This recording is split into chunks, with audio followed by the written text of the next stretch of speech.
Ձեզ հարգելի գործընկերներ, շնորհակալ եմ մեր հրավերն ընդունելու համար։ 2025 թվականը բավականին բեղուն տարի էր մեզ համար եւ կարծում եմ շատ հարցեր կլինեն կուտակված։ Տիկին Սիմոնյան, խնդրեմ։ Նախ շնորհակալություն ենք հայտնում նաև արդյունավետ համագործակցության համար ընթացիկ տարում։ Պարոն քաղաքապետը կներկայացնի աշխատանքները, որից հետո դուք ուղեք ձեր հարցերը, մեկ հարց, մեկ պատասխան ձևաչափով կշարժվենք ժամսլակ ուղղությամբ։ Շնորհակալություն, խնդրեմ։ Շնորհակալ եմ։ Ենթադրում եմ, որ ավելի լավ է մենք հարց ու պատասխանի ֆորմատին միանգամից անցնենք, որովհետև միայն ներկայացումը կտևի մի ժամ։ Ավելի լավ է հարցերով պարզաբանենք։ Էդուարդ Պողոսյան, Արմենիա հեռուստաընկերություն, պարոն Ավինյան, չնայած քաղաքային իշխանության հավաստիացումներին Երևանի օդի որակի վերաբերյալ մեր հասարակությունը շարունակում է փորձագիտական համայնքից գիտնականներից ստանալ էականորեն տարբեր կարծիքներ, գնահատականներ, ձեր կարծիքով ինչու են այս գնահատականներն իրարից էականորեն տարբերվում եւ քաղաքային իշխանությունը բացի պատասխանատու պաշտոնյաների գնահատականները լսելուց փորձել է նաև նրանց տեսակետները լսել եւ հարցը քննարկել նրանց հետ։ Շնորհակալություն։ Շնորհակալություն, դեռևս 2023 թվականի մեր նախընտրական ծրագրում մենք արձանագրել էինք, որ մեր առաջնային խնդիրն է Երևան քաղաքում տեղադրել բավարար քանակի օդի որակի չափիչ սարքեր եւ այդ նախընտրական մեր խոստումը իրականացրել ենք կարելի ասել ամբողջությամբ։ Երևան քաղաքում այս պայդրությամբ ամենապոտենցիալ աղտոտվող վայրերում, մասնավորապես 4-րդ կարգի ռիսկայնության կառուցապատման օբյեկտներում տեղադրված է երկուական օդի որակի չափիչ սարքեր, որոնք որ միացված են մեր ընդհանուր համակարգին։ Եվ իրականում այս խոսակցությունը կարելի ասել բացել է Երևանի քաղաքապետարանը։ Այս գործողություններն իրականացնելով մենք ականջալուր ենք մեր գործընկերներին, ովքեր որ իրապես ունեն մասնագիտական կարծիք, խոսքը գնում է մասնագիտական կարծիքի մասին, ոչ սիրողական գնահատականների, որովհետև իրականում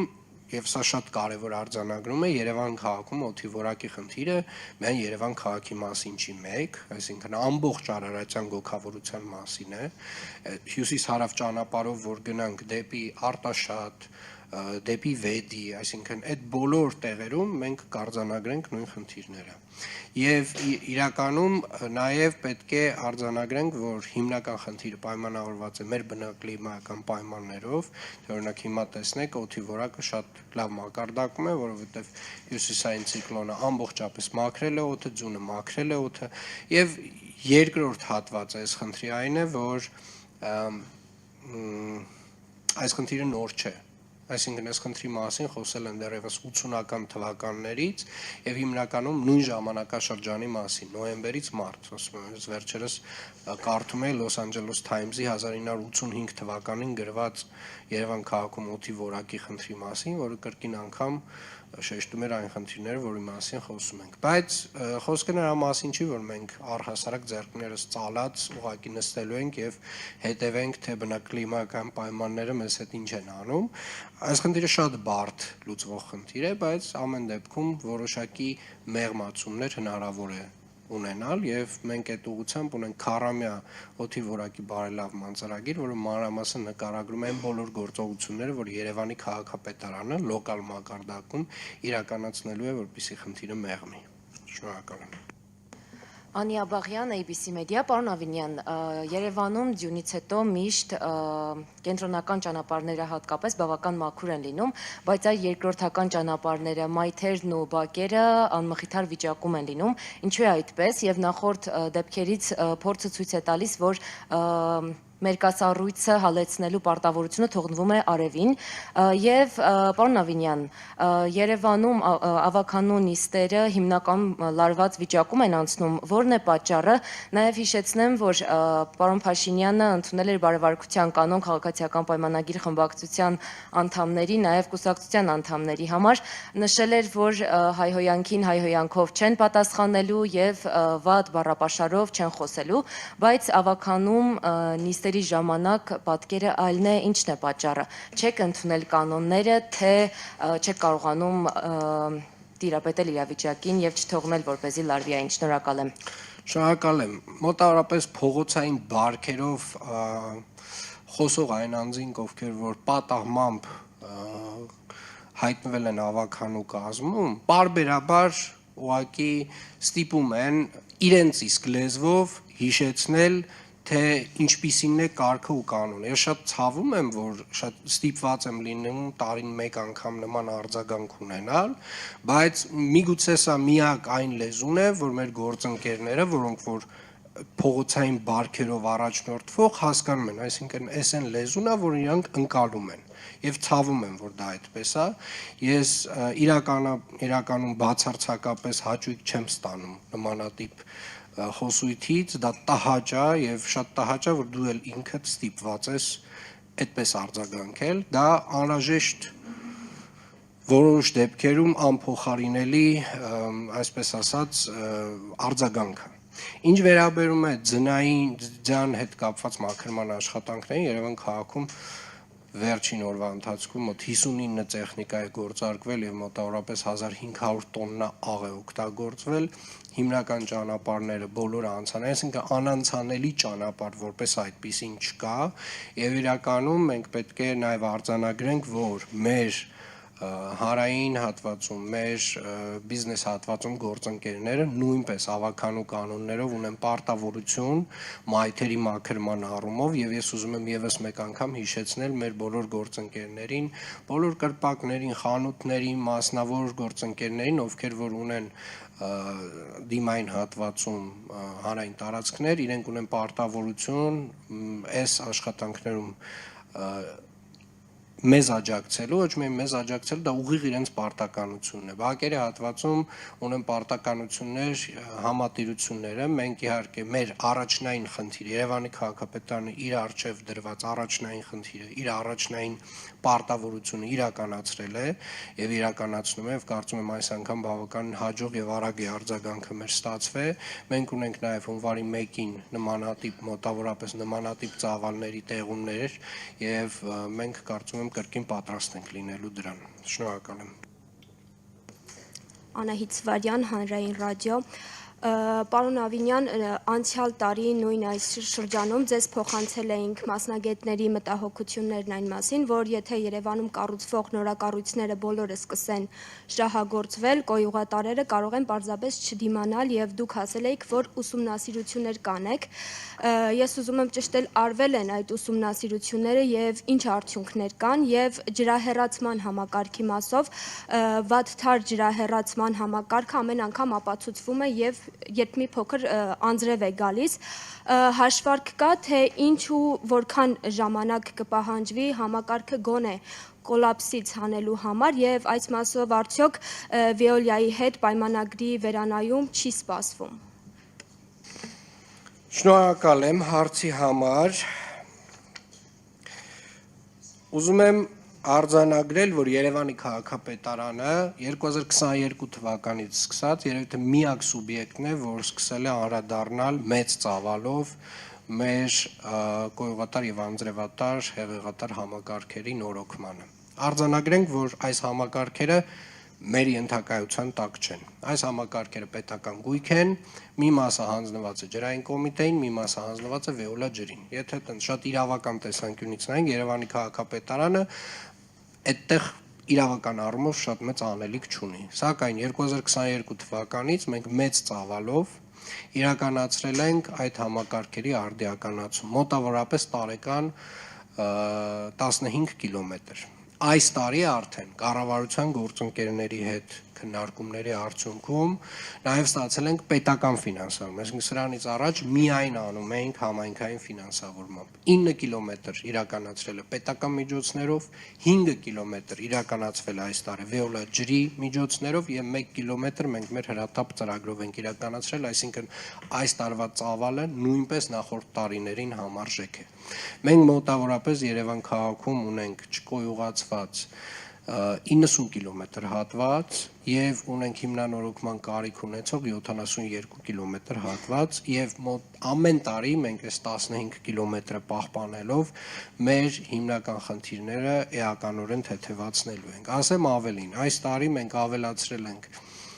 բյուջեն հրատապ հրատապ լուծումներ պահանջող խնդիրների համար, որով որ մենք նույնպես գոյողատար համակարգերի վթարների, որոնք որ անթիվան համար են, շաբաթական մոտավորապես կարող են հասնել մոտ 400-ի, մենք նույնպես Երևանի քաղաքապետարանը ունենալու է հնարավորություն արձագանքելու, այսինքն միայն վիոլա ջրի այսպես ասած աշխատանքները չեն լինելու, այլ մենք էլ ենք նույնպես արձագանքելու բոլոր այն դեպքերում, երբ որ ինչ որ խնդիրը չի լուծվում կամ երկար չի լուծվում։ Բայց ես ուզում եմ խոսել նաև կենսապահովման ոլորտի մասին, որպես ընդհանուր, որովհետև վերջին 3 տարիների ընթացքում Երևան քաղաքում կենսապահովման ոլորտում արվել է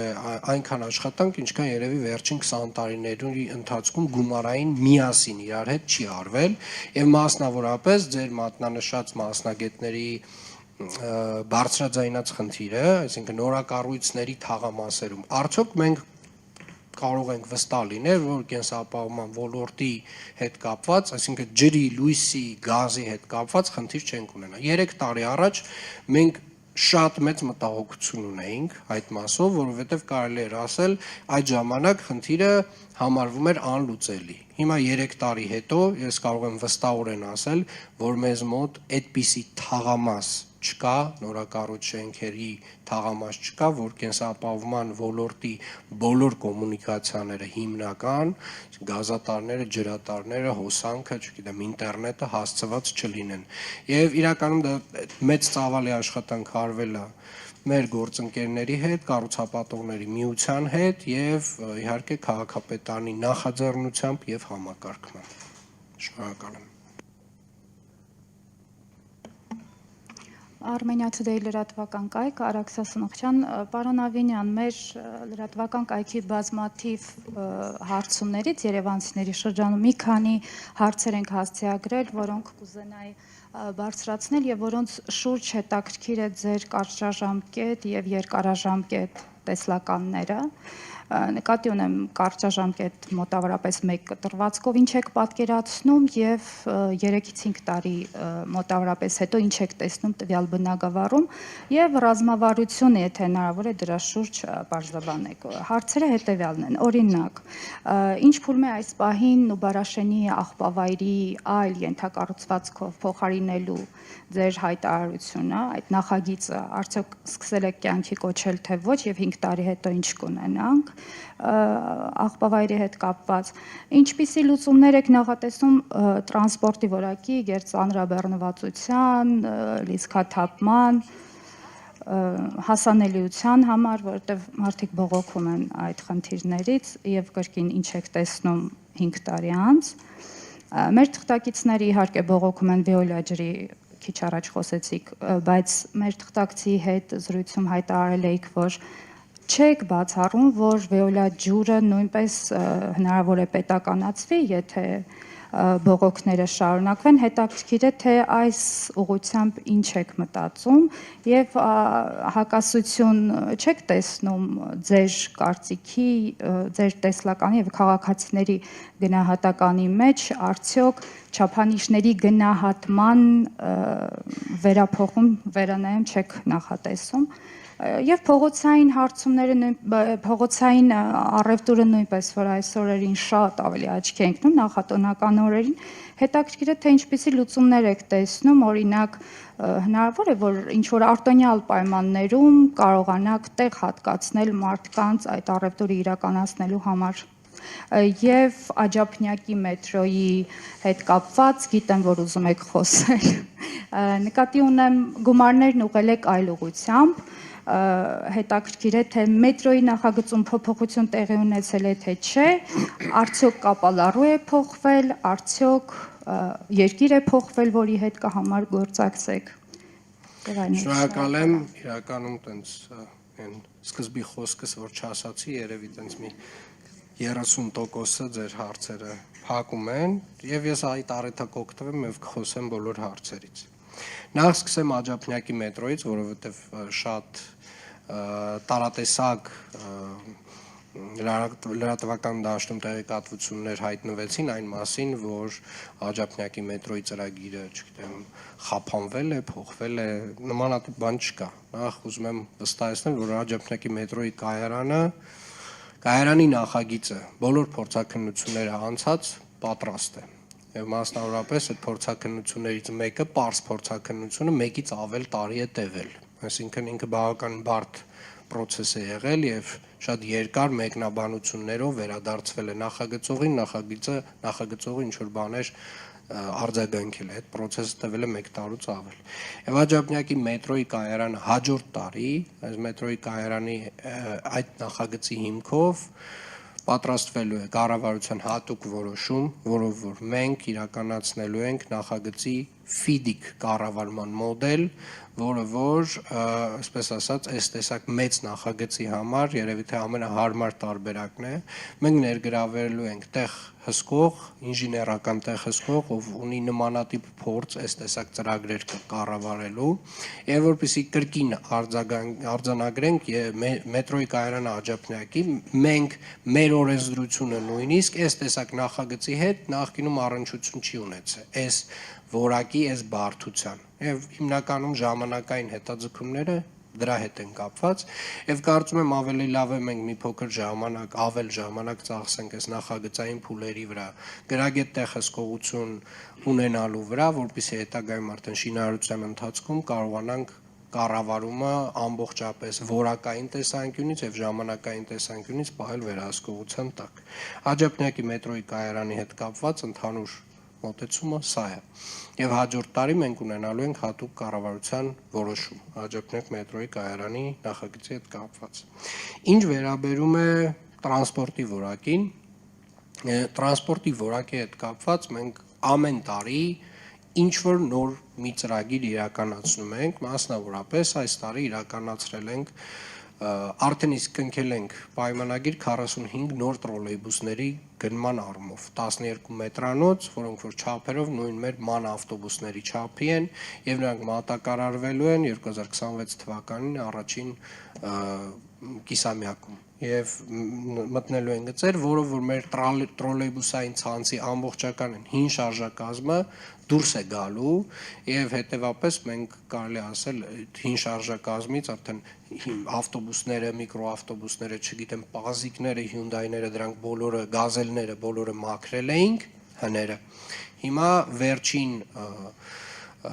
մեր հանրային տրանսպորտի Վերգետնյա հանրային տրանսպորտի շարժակազմերում տրոլեյբուսներն են, որ մնացել են որոշ տեղերում հին շարժակազմերով, շարժակազմերը եւ ավելանում են, այսինքն գիծելը ավելանում եւ այդ բոլոր հին տրոլեյբուսները դուրս են գալիս կազմից։ Տրանսպորտի ոլորտում իրականացրել են կանգառների նոր կահավորումներ եւ եթե նկատել եք արդեն որոշ կանգառներում կան էլեկտրոնային էկրաններ, որտեղ որ երևում է մեր համակարգով ավտոբուսների ժամանման րոպեներ, այսինքն դու հստակ արդեն կանգառում ես կարողանում տեսնել, թե քանի րոպեից է ավտոբուսը գալու եւ սա հիմնականում են մարդկանց համար է, ովքեր որ չեն օգտվում սմարթ հեռախոսներից, սմարթ էլեկտրոնային միջոցներից, որովհետեւ այդ միջոցներից օգտվողները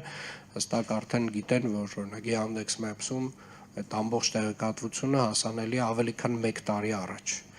Տրանսպորտի ոլորտում մենք ավելացրել ենք ավտոբուսային գծերի քանակը Երևան քաղաքում եւ շարունակելու ենք դա անել, որովհետեւ առաջին հերթին հետիոտնին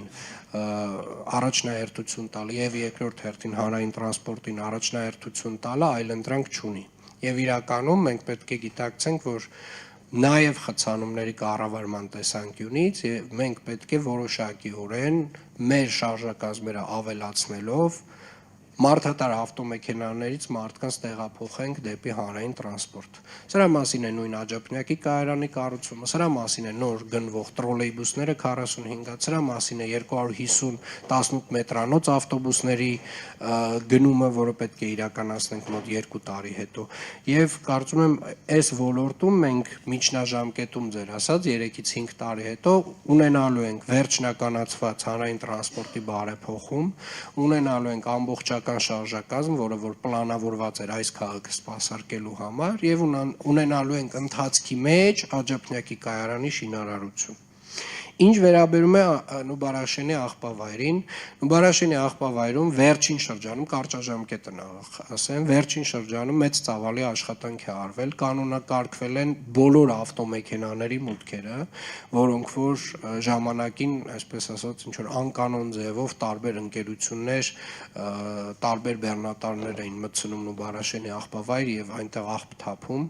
Այդ ամեն ինչը կանոնակարգված է, բոլոր գումարները ուղղվում են նոր աղբավայր ՓԲ, այսինքն մուտքի համար հստակ գին է սահմանված, կահավորված է ամբողջ աղբավայրը, տեսախցիկներ են դրված, լուսավորված է։ Շուտով հունվար ամսին երևի թե այց կիրականացնեմ եւ նաեւ կցուցադրեմ թե ինչ է արվել այս փուլում։ Իսկ միջնաժամկետ եւ երկարաժամկետ ծրագիրը այսօր արդեն իսկ հայտարարեցինք, որ Նուբարաշենի հարակից տարածքում կենցաղային թափոնների կառավարման նոր գործարանի կառուցման երկփուլ մրցույթը հայտարարված է եւ այդ երկփուլ մրցույթի ժամկետն է մինչեւ մարտի 27։ Հետեւաբար մեր բոլոր գործընկերներին, միջազգային գործընկերներին, ովքեր որ ունեն այս ոլորտում փորձ, աղբի վերամշակման, աղբի կառավարման ոլորտում փորձ, մենք խնդրում խրախուսում ենք, որպեսզի մասնակցեն այս մրցույթին եւ դրան զուգահեռ նաեւ բացի այս process-ից, քանի որ սա նույնպես կարևորագույն մեր նախընտրական խոստումներից մեկն է եղել, մենք իրականացնում ենք տարածքային կառավարման նախարարության գործընկերների հետ եւ միջազգային ֆինանսական կառույցների հետ զուգահեռ ծրագիր, որը որ նույնպես, այսպես ասած, մեր երկրորդ հնարավորությունն է այս ոլորտում լուծում տալու։ Որ ճանապարհով մենք ամենաարագ եւ արդյունավետ լուծումը ստանանք, մենք այդ ճանապարհով ենք շարժվելու։ Շնորհակալ եմ։ Փողոցային առևտուրը հարգելի գործընկերներ, ինքը տենց ոնց ասեմ, ինքը օրինական գործունեություն չի, այսինքն ավելի հարմար պայմաններ ստեղծել անօրինական գործունեության համար չեմ պատկերացնում ուղղակի։ Ներեք չեմ ուզում շատ երկարացնել, բայց հարցս վերաբերում է նրան, թե արդյոք քաղաքին պատկանող որևէ տարածք կամ տարածքներ հատկացվելու են այդ մարդկանց, որովհետև իրենք այլընտրանք չունեն պարզապես։ Տարատեսակ լուծումները, որոնք որ առաջարկվել են, այն շահութաբերությունը չեն ապահովում դեր ասած մարդկանց համար եւ այդ պատճառով նրանք շարունակաբար մերժում են այդ առաջարկները, որովհետև փողոցային առևտուրը, ինչպես նշեցի, անօրինական գործունեություն է, մենք շարունակելու ենք դրա դեմ պայքարել։ Շնորհակալ եմ։ Փայլակ Ֆարադյան, իրականում եմ լրատվական կայք։ Պարոն Ավինյան, ձեր հայտարարագրերը ուսումնասիրելիս յուրաքանչյուր տարի ձեր եկամուտները աճում է, կկիսվեք հանրության հետ, ինչպես է Հայաստանում այդ բանաձևով իրենք էլ օգտվեն դրանից, կիսում եք Նիկոլ Փաշինյանի եկեղեցու ճակերտավոր ասած մաքրման աշխատանքներին, օրինակ ձեր խմբակցության ավականու անդամ տեսա Արմեն Քալչյանը հայտարարել էր, որ օրինակ Նավասարդ Կճոյանը փոշմանել է ուղղել է իր մեղքերը, ուզում եմ հասկանամ դա իրենք ԿՊԱ-ականների մոտ են, հա, եկել մեղքերի թողության, ինչպես է դա իրականացվել, որ նմանատիպ հայտարարություններ է լինում տարբեր ԿՊԱ-ականների կողմից եւ նաեւ Երևանի զարդարանքի հետ կապված կոնկրետ Մալաթիա Սեբաստիա վարչական շրջանը չզարդարված է։ Կիսատ պրատ ինչ որ լույսեր են կախված։ Ես տեսա, որ թաղապետը ինչ որ կոմենտ էր գրել, որ տենդեր շահը անհաջող է եղել։ Անհաջող կառավարիչի պատճառ չի արդյոք սա եւ արդյոք Մալաթիա Սեբաստիայի բնակիչները արժանի են այն իրավիճակին, ինչը կա։ Ի վերջո Երևանը միայն կենտրոնը չէ։ Շնորհակալություն։ Շնորհակալություն հարցի համար։ Գիտեք, մինչև իմ հարային գործունեությունը եւ մասնավորապես որևէ պաշտոն ստանձնելը ես զբաղվել եմ տարատեսակ բիզնեսներով եւ մասնավորապես իմ ընտանիքի անդամներն էլ 90-ականներից զբաղվել են բիզնեսով եւ իրականում ձեր բոլոր հարցերի պատասխանները թափանցիկորեն արտացոլված են իմ հայտարարագրերում։ Ինչ վերաբերում է եկեղեցու հարցերին, գիտեք, հայ առաքելական եկեղեցին, որը իր ծառայությունն է մատուցում Աստծուն, եւ Աստծուն ծառայություն մատուցելու ավելի լայն շրջանակում կարելի է նաեւ ընկալել, որ ծառայություն է մատուցում իր հոտին, հայ ժողովրդին մասնավորապես այս դեպքում, եւ ինչպես յուրաքանչյուր ծառայություն մատուցող ինստիտուտ, իսկ հայ առաքելական եկեղեցին կարող ենք համարել ինստիտուտ, ժամանակ առ ժամանակ ինստիտուտը ունի նորոգման կարիք։ Եվ այդ նորոգումը ժամանակը պարտադրում է, այսինքն հին բարքերով, հին տրամաբանությամբ, կեղծավորությամբ, իրականությունից կտրվածությամբ ինստիտուտները չեն կարող մատուցել այն ձևով այդ ծառայությունը, ոնց որ այդ ժամանակը, արդի ժամանակը պահանջում է։ Եվ մասնավորապես կարծում եմ, այո, եկեղեցին ունի որոշակի նորոգման կարիք եւ դարերի ընթացքում այդպիսի նորոգումներ տեղի են ունեցել։ Եվ ես կարծում եմ եւ ես վստահ եմ, որ այդ նորոգումը տեղի ունենալու հենց եկեղեցու ներսից, թեկուզ շատ այնց դանդաղ տեմպերով, բայց այսպես ասած այն շղարշը, այսպես ասած, որոշակի կեղծավորության շղարշը պետք է պատռվի եւ մենք պետք է վստահ լինենք, որ եկեղեցին, որը ծառայություն է մատուցում Աստծուն եւ ծառայություն է մատուցում նաեւ իր հոտին, ազնիվ է եւ անկեղծ իր հոտի հետ։ Ինչ վերաբերում է Մալաթիա Սեբաստիայի զարդարանքին, անկեղծ ասած, ձեզանից առաջին անգամ եմ լսում խնդրի մասին, անպայմանորեն կհետազոտեմ եւ կփորձենք լուծումներ տալ։ Չէ, պարոն Ավինյան, դուք շրջանցում եք բուն հարցը, ես ասում եմ Նավասարդ Կճոյանի վերաբերյալ։ Դե ես ոչ մի հարց չեմ շրջանցում, ես ձեզ տալիս եմ այն պատասխանը, որը որ կարծում եմ ճիշտ պատասխանն է ձեր հարցին, ես չեմ կարող անհատների մասին խոսել այստեղ։ Մուշեղյան Քրիստինա, Եվրոմեդիա, պարոն Ավինյան, իմ հարցը վերաբերվում է Բաղրամյան 25 հասցեում գործող արդեն տևական ժամանակ գիշերային ակումբներից մեկին, խոսքը Շարլոտի մասին է, որը վերաբերյալ տարբեր լրատվամիջոցներ, թե մեր լրատվամիջոցը, թե տարբեր լրատվամիջոցներ, այսպես ահազանգեր են հնչեցնում բնակիչների դժգոհությունների հիման վրա։ Նախ այս ակումբը գործում է հենց բնակելի շենքերի հարևանությամբ, ինչը ինքնին խախտում է ավականու որոշման, քանի որ հստակ սահմանված տարածք կա, որ այդ նման տիպի վայրերը պետք է հատուկ տարածության վրա գործեն։ Բացի այս, տարբեր հետազոտություններ լրատվամիջոցների ցույց են տվել, որ այս վայրը լիցենզիա չունի։ Մենք դիմել ենք քաղաքապետարան, որտեղից հայտնել են, որ քաղաքապետարանը սահմանափակվել է ընդհանրապես արձանագրություններով, հետո տարբեր կառույցներ, քննչական կոմիտե, հակակոռուպցիոն, որևէ արձագանք չկա, թե ինչ աշխատանք է տարվում, ընդ որում ես անձամբ ինքս եմ գնացել եւ արձանագրությունը որպեսի քննիչի հետ կազմեն ու մինչ օրս որևէ արձագանք չկա ու տարբեր լրատվամիջոցների հաղորդմամբ այս ակումբը գործում է իշխանության ներկայացուցիչների հովանավորությամբ։ Հիմա նախ ուզում եմ իմանալ սրա վերաբերյալ ինչու է հստակ արձագանք չի տրվում, ընդհանուր ավելի խիստ միջոցներ չեն կիրառվում բացի արձանագրությունից, ընդհանուր միջև կասեցումը, միջև այդ հետազոտությունը կատարվի ու արդյոք այս տեղեկությունը, որ իշխանության ներկայացուցիչների հետ է փոխկապակցված, նրանց հովանավորությամբ ներքո է գործում, սրա վերաբերյալ ինչ կասեք։ Վերջինի հետ կապված որևէ բան չեմ կարող ասել, որովհետև չգիտեմ նման տեղեկատվություն, եթե դուք գիտեք անուններ, կարող եք հնչեցնել, որովհետև անկեղծ եմ ասում, առաջին անգամ կրկին ձեզանից եմ լսում։ Ինչու չի կասեցվում գործունեությունը, որովհետև այսօրվա օրենսդրությունը Երևանի քաղաքապետին նման լիազորություն չի տալիս։ Երևանի թիմ նոր օրենքի նախագծով նման հնարավորություններ ստեղծվում են գործադիր մարմնի համար եւ պարբերաբար խախտումներ իրականացնող մասնավոր գործընկերների գործունեությունը հնարավոր է լինելու կասեցնել, նույնիսկ ասեմ ավելին, որոշակի տեխնիկայի առգրավմամբ։ Այսինքն բոլոր այն դեպքերում, երբ որ այդ հնարավորությունը օրենսդրությունը տալիս է, մենք մաքսիմալ խիստ ենք, իսկ բոլոր այն դեպքերում, երբ որ չունենք օրենսդրական այդ լիազորությունները, աշխատում ենք այդ լիազորությունները ստեղծելու վրա եւ Երևանի թիմ նոր օրենքով այդ լիազորությունը մենք ունենալու ենք։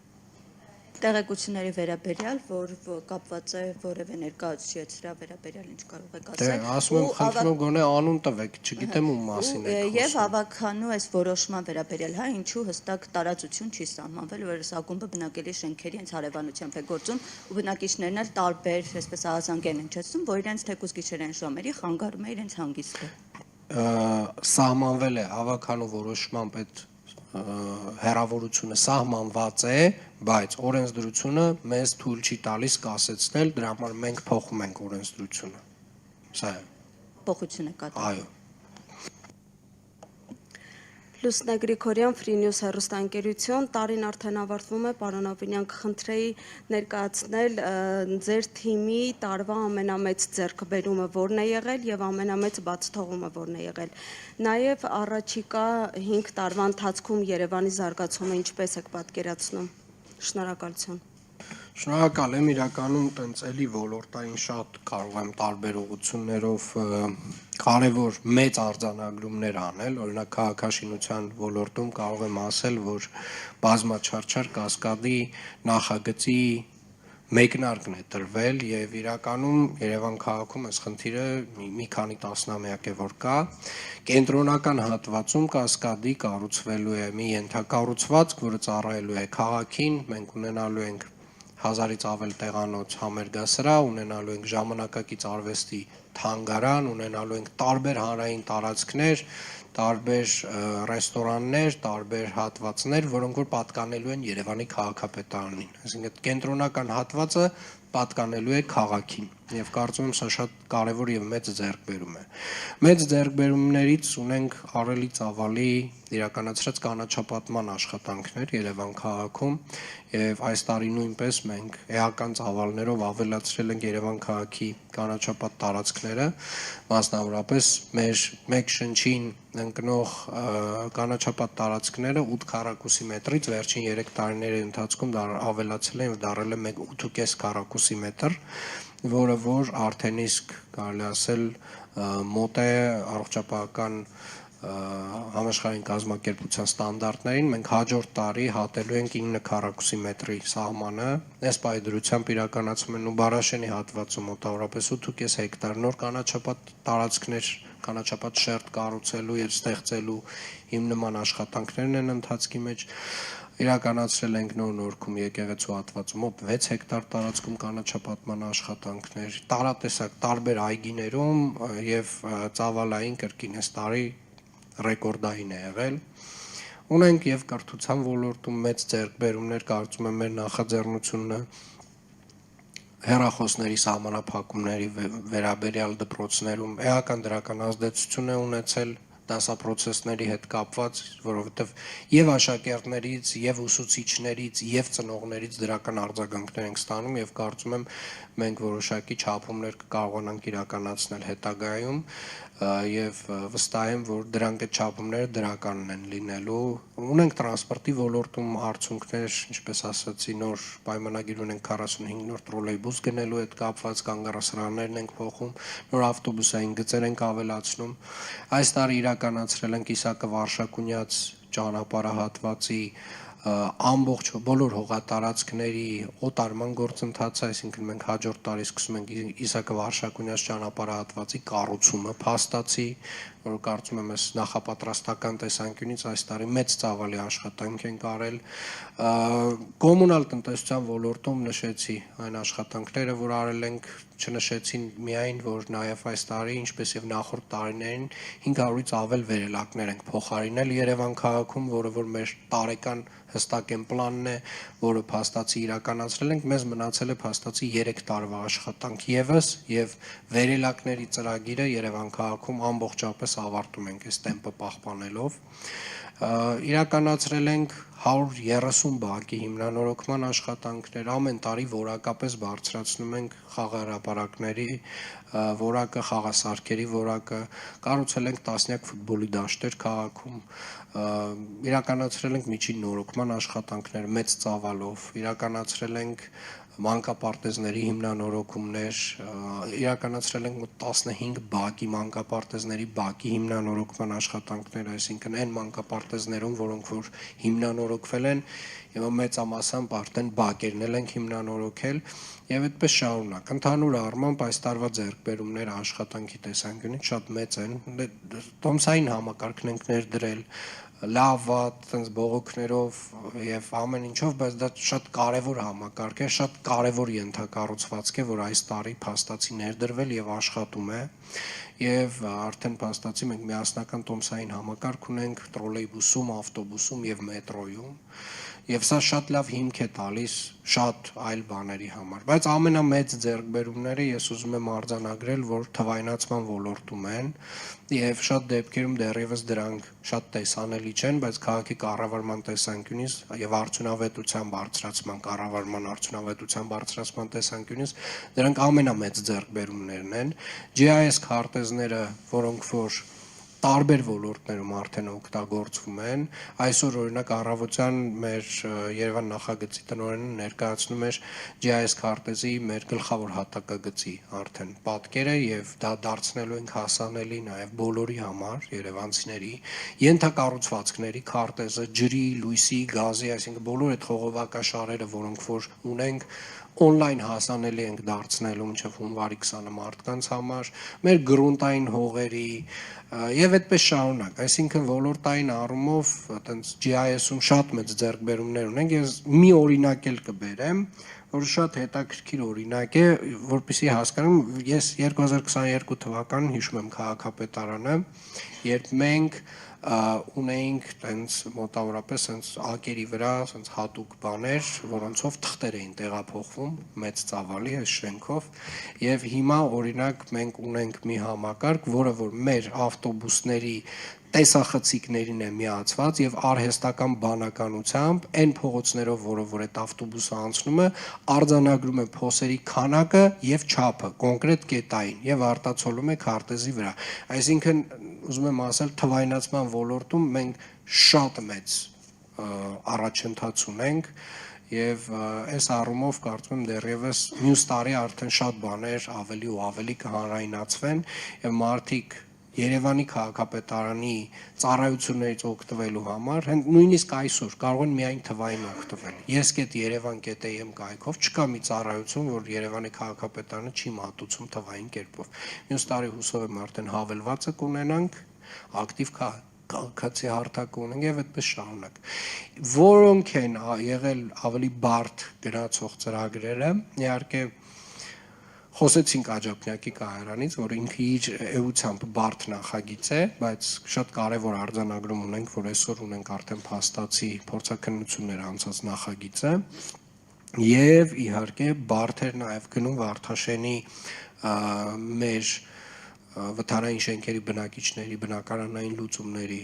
ծրագիրը, ինչպես նաև Արզումանյան 10 եւ 17 շենքերի բնակիչների ծրագիրը, համեմատությամբ օրինակ Արցախի բնակիչների, Արցախում մենք կարելի ասել տենց ամբողջ ծավալով խնդիրը լուծեցինք եւ վերջին տարիներին կրկին այնքան բնակարանի գնման վկայականներ ենք հանձնել, ինչքան դրան նախորդող, չգիտեմ, 10 տարիների ընթացքում չի հանձնվել եւ կարծում եմ այդտեղ ինչքան էլ որ բարդություններով, բայց այնուամենայնիվ մենք կրկին մեծ ծավալի աշխատանք արել ենք։ Շնորհակալ եմ։ Իսկ Երևանի զարգացումը 5 տարի հետո ինչպեսին եք պատկերացնում։ Երևանի զարգացումը 5 տարի հետո պատկերացնում եմ, որ մենք ունենք ներդրված էլեկտրոնային համակարգեր, այսինքն մեր խաչմերուկներում, որոնք որ նույնպես աշխատում են արհեստական բանականությամբ, մենք ունենք ամբողջապես գործող ֆունկցիոնալ հանրային տրանսպորտ, արդեն իսկ ձեռք բերված 250-18 մետրանոց ավտոբուսներով, ունենք տրոլեյբուսային պարկը ամբողջապես համալրված է, այսինքն այս 45 տրոլեյբուսով մենք դեռևս ամբողջ պարկը չենք համալրում։ Մեր պլանով, եթե չեմ սխալվում, պլանավորվում է մոտավորապես ունենալ 100-ին 100-ից մի քիչ ավել տրոլեյբուսներ։ Ունենք մենք ընթացքի մեջ Աջափնյակի մետրոյի կայարան կառուցվող, մենք իրականում կանաչ տարածքները, հանրային տարածքները, հետիոտնային քայլելու համար հատվածները ընդլայնված են, հետիոտնի համար Երևան քաղաքը ավելի հասանելի է, շարունակվում է ծրագիրը ավելի հասանելի դարձնելու քաղաքը Անվասայլակով եւ Մանկասայլակով անձանց համար միայն այս տարի մոտավորապես 500 թեքահարտակներ ենք դրել քաղաքում եւ 5 տարի հետո կարծում եմ կարելի ասել մեր վարչական շրջաններում մեծ ծավալով այդ ծրագիրը արդեն իսկ իրականացրած կլինենք։ Երևանը ուղղակի էականորեն ավելի հարմար քաղաք է լինելու 5 տարի հետո համեմատած այսօրվա։ Պարոն Ավինյան, կխնդրեմ դարձյալ տրանսպորտին անդրադառնանք, ասացիք տրոլեյբուսների մասին, նաև մոտավոր ժամկետ 3-ից 5 տարի, խնդրում եմ ասեք թվերով, մեծ դեռ քանի ավտոբուս է պետք, եւ տրոլեյբուս, ավտոբուս այդ պարկը ամբողջությամբ լրացնելու համար, սրա համար որքան ժամանակ կպահանջվի, արդյոք եկող տարի էլի պլանավորում եք ավտոբուսներ գնել, կանգառասրահների այդ տաբլոների մասին ինչ սկզբունքով են ընտրվել կամ դեռ ընտրվելու են կանգառները, որտեղ դրանք կան, օրինակ մեկը խորենացի վրա է, որից ես եմ օգտվում, ինչ սկզբունքով են դրանք ընտրվում, նաև հեռախոսներից խոսեցիք դպրոցներում, կրթության նախարարության հետ այդ հակասությունը ի վերջո ոնց լուծվեց։ Շնորհակալություն։ Իրականում հեռախոսների սահմանափակումները եկեք արձանագրենք, նրանք տենց գիտական հենքով ապացուցված սահմանափակումներ են, որոնք որ իրականացվում են տարբեր երկրներում եւ հիմնականում զարգացած երկրներում եւ մասնավորապես ինչ խնդիր ունեինք կապված կրթության նախարարության նոր չափորոշիչների հետ, մենք ունենք դասագրքերում QR կոդեր, որոնք օգտագործելու համար մեզ պետք են սմարթ հեռախոսներ։ Եվ այդտեղ խնդիրը լուծվել է շատ պարզ ճանապարհով, լուծվել է այնպես, որ ուսուցչի հրահանգով եւ ուսուցչի թույլտվությամբ սարքերից կարող են օգտվել աշակերտները, եթե դա պահանջվում է դասաժամին։ Եթե դա պահանջվում է դասի ժամին, բայց մենք կարողա պետք է հիմա դուրս գանք բոլորը։ Հատ խնդրում եմ ճշտեք արդյոք սա փորձնական է թե ոչ։ Այո, եւ իրականում չէ, ոնց որ փորձնական էր։ Եվ այդ խնդիրը լուծվեց հենց այդ ճանապարհով, մասնավորապես ուսուցչի հրահանգով, ուսուցչի թույլտվությամբ կարող են այդ սարքերից օգտվել։ Քանի ավտոբուս եւ տրոլեյբուս է մեզ պետք լինելու, որպեսզի համարենք մեր տրանսպորտային ոլորտի ծրագիրը ամբողջական։ Մեզ դեռևս հարկավոր է, բացի այս 45 տրոլեյբուսից, եթե չեմ սխալվում, մինչև եւս 30 տրոլեյբուսներ 12 մետրանոց եւ մեզ դեռևս պետք է լինելու մեծ ծավալով 249 հատ 18 մետրանոց ավտոբուսներ։ Սրանով հստակ կարող ենք ասել, որ շարժակազմի տեսանկյունից, վերգետնյա շարժակազմի տեսանկյունից հանրային տրանսպորտի նախագիծը ռազմավարությունը եւ մեր, այսպես ասած, բարեփոխումը ամփոփվում է։ Սրան գումարած մենք ունենք մի քանի դեպոներում հիմնանորոգումներ, որոնք որ մի մասը իրականացվում է, մի մասը ապագայում պետք է իրականացվի, քանի որ 249 մեր 18 մետրանոցները պլանավորում են գնել էլեկտրական եւ այստեղ որոշակի արդիականացումներ են ենթադրվում։ Սրանով կարող եմ ասել, որ ավարտին է հասցվում մեր տրանսպորտի շարժակազմի տեսանկյունից ռեֆորմը։ Կանգառասրահները ինչպես են որոշվել, հիմնականում սրանք են կանգառասրահներն են, որից որ ամենաշատ մարդն է օգտվում, հիմնականում նրանք գտնում են կենտրոն վարչական շրջանում, այսինքն ամենաշատ մարդկանց կուտակումները, ավտոբուսների կուտակումները, որտեղ որ ունենք, առաջնահերթությունը այդպես է որոշվում, այս պայդրությամբ մոտավորապես 40 կանգառասրահներում ունենք այս ծրագիրը իրականացված, ոնց որ թե ամբողջն պատասխանեցի։ Նաև այս ավտոբուսները ժամկետով են, նույն օրինակ չինական ժոնգտոնգները, այդ հեռանկարում այդ ծրագիրը ոնց եք պատրաստվում շարունակել, հա։ Ի վերջո գալու է մի պահ, որ դրանց շահագործման ժամկետը լրանա։ Այո, իհարկե։ Եվ դրանց շահագործման ժամկետը 10 տարի է։ Եվ 10 տարի հետո այս ավտոբուսները պետք է իրենց ժամկետին համահունչ արդեն փոխարինվեն, այսինքն նոր գնում պետք է իրականացվի, եւ մեր ֆինանսական մոդելը այնպես պետք է կառուցվի, որ Երևանի քաղաքապետարանը կարողանա ճիշտ ժամկետում փոխարինել այդ ավտոբուսները։ Եվ անկեղծ եմ ասում, բոլոր այս տեսակ իհարկե մենք այսօր էլ տրանսպորտը սուբսիդավորում ենք եւ մեծ ծավալով ենք սուբսիդավորում, սկսել ենք նույնիսկ մետրոպոլիտենը սուբսիդավորել Երևանի քաղաքապետարանը, չնայած որ դա պետական գույք է եւ նախկինում երբեք Երևանի քաղաքապետարանը մետրոպոլիտենը չէր սուբսիդավորում։ Այսօր Երևանի քաղաքապետարանը նաև սուբսիդավորում է մետրոպոլիտենը։ Այս խնդիրների լուծման համար շատ ավելի ֆունդամենտալ փոփոխություններ պետք է իրականացվեն ֆինանսական ապակենտրոնացման տեսանկյունից եւ մասնավորապես պետք է նոր մոդել ներդրվի,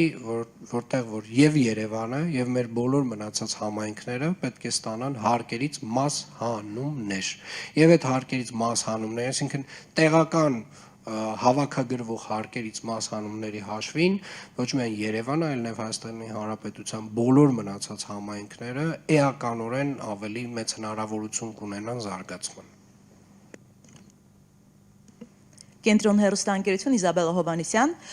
պարոն Ավինյան, դուք ասում եք, որ Աջափնյա կայարանի կառուցման այս ծրագիրը չի տապալվել, ընթացքի մեջ է,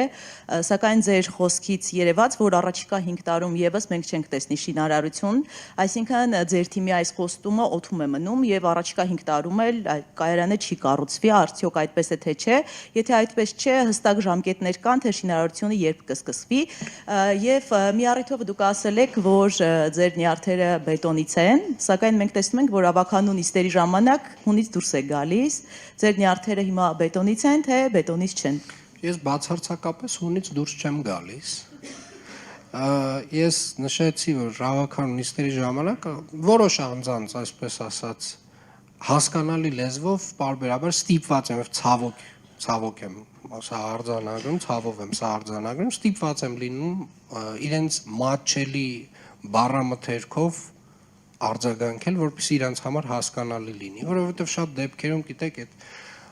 պարոն եւ տիկին եւ այս հարգալից դիմելաձևերը ուղղակի չեն աշխատում մարդկանց վրա եւ մարդիկ տենց մոտավորապես իրենց զգում են իրենց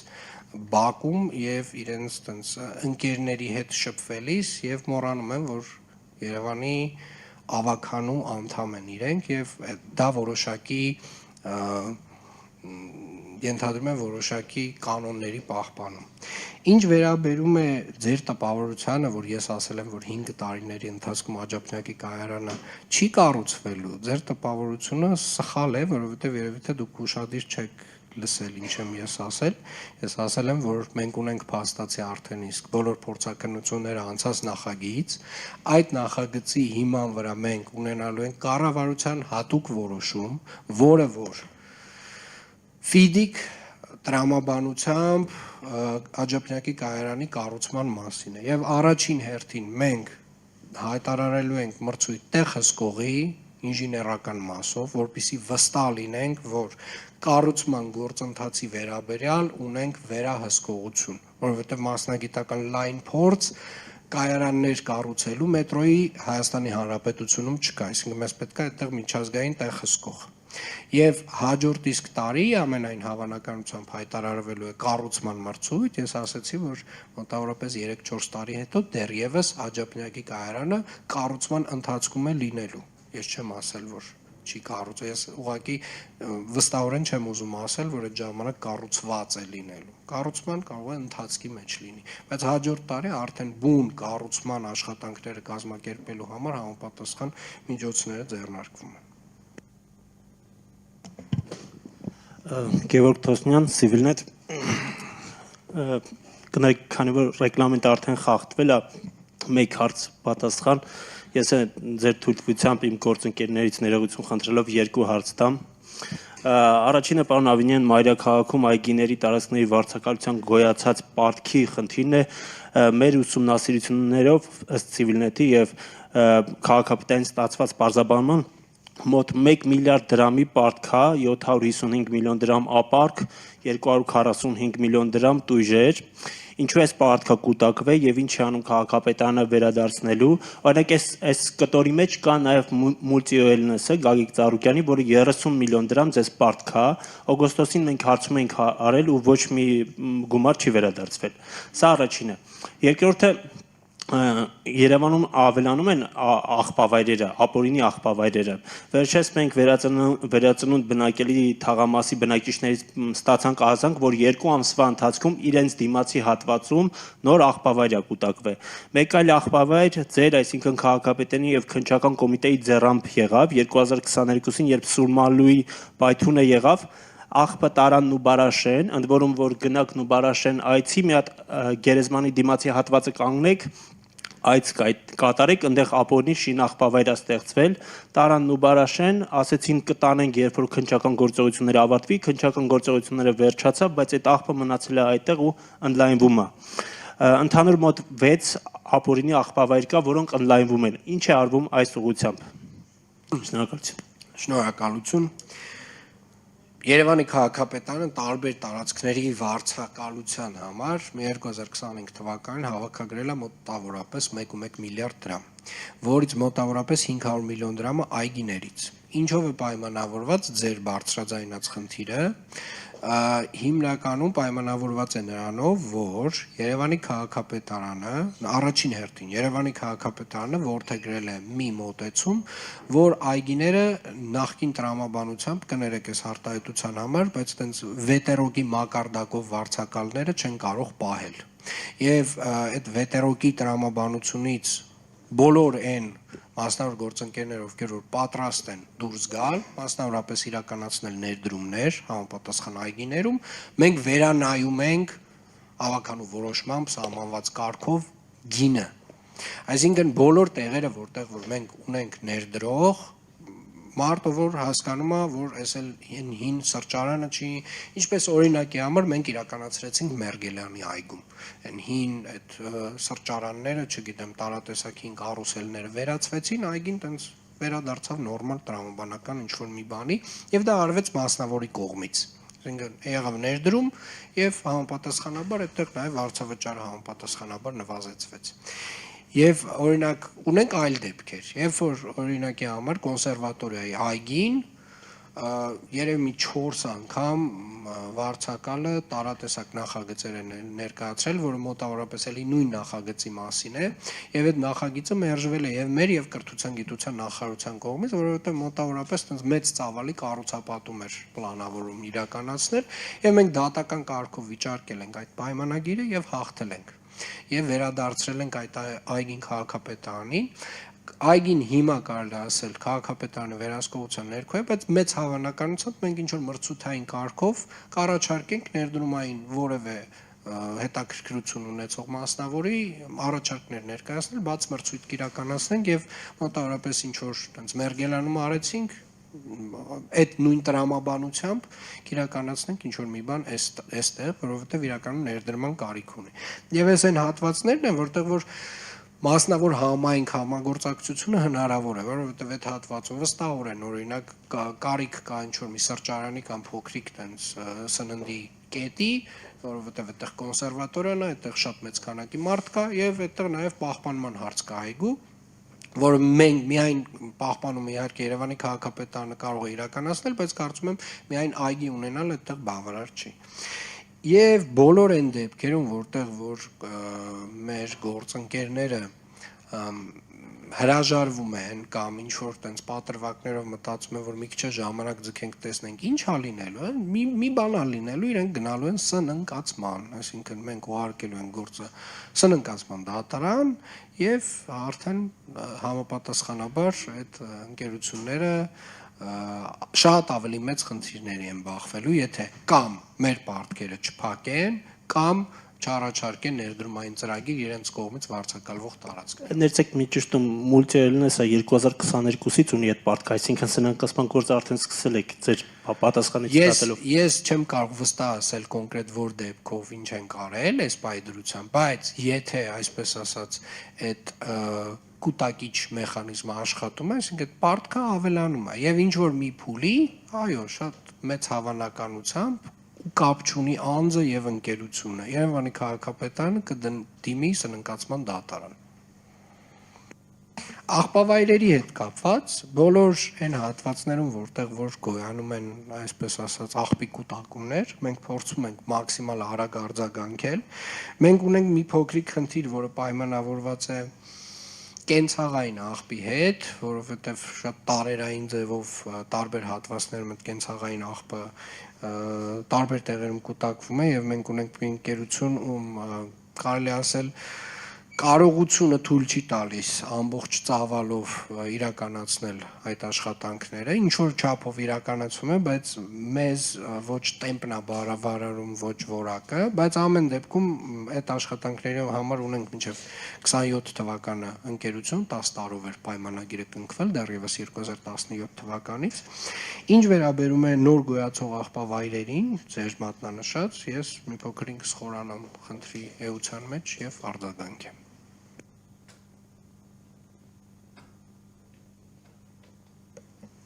Ռադար Արմենիա, Լաուրա Հարությունյան, պարոն քաղաքապետ, 2018 թվականից ի վեր Երևանի սեփական եկամուտներն աճել են ավելի քան 4 անգամ, եթե 18 թվականին դրանք եղել են 22 միլիարդ դրամ, 23 թվականին 30 միլիարդ, ապա 25 թվականին կազմել են 92 միլիարդ դրամ, ձեր պաշտոնավարումից ի վեր աճը կազմում է 3 անգամ ավել, կասեք ինչ գործոնների հաշվին է տեղի ունեցել այն, որոնք են սեփական եկամուտների հիմնական բաղկացուցիչները եւ ինչ ակնկալիքներ կան 2026 թվականի մասով։